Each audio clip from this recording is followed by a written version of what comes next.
This is Amy Chan from CakeDecoratingSchool.com, and if you like cake decorating, you're in the right place.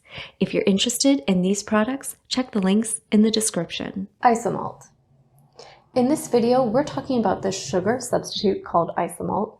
It is a commonly used item in sugar-free baking because it is a sugar substitute or sugar alcohol. It isn't necessarily recognized by your body, right, as a sugar. And while it can be consumed, you do want to be cautious because it's a sugar substitute. You're not really digesting it the same way, and eating too much is a bad thing and can have some interesting digestive consequences. Generally, they say, most adults shouldn't eat more than, say, a lollipop's worth a day. So you just want to be careful if you're using this for, say, making cakes and making big sugar pieces, that those items are being removed and not necessarily being served, right? Because you don't want anybody to consume too much because they might spend a little more time on the potty than they like to.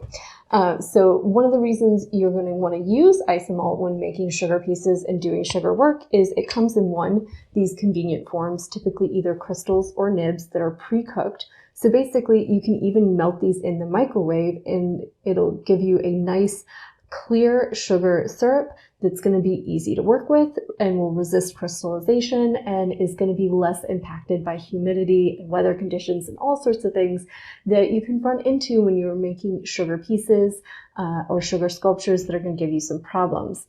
So it's a nice, easy product to use. It's a nice, soft, easy introduction into working with sugar and incorporating sugar work into your decorative displays or your cakes.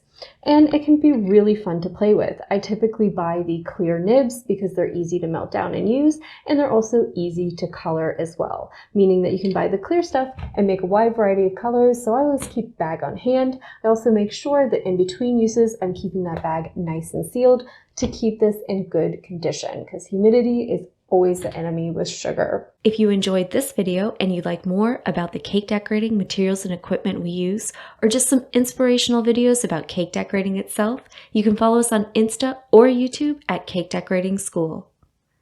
If you'd like to know more about yearly membership and what it entails, you can go to www.cakedecoratingschool.com for more information. And if you're interested in these products, you can check the links in the description.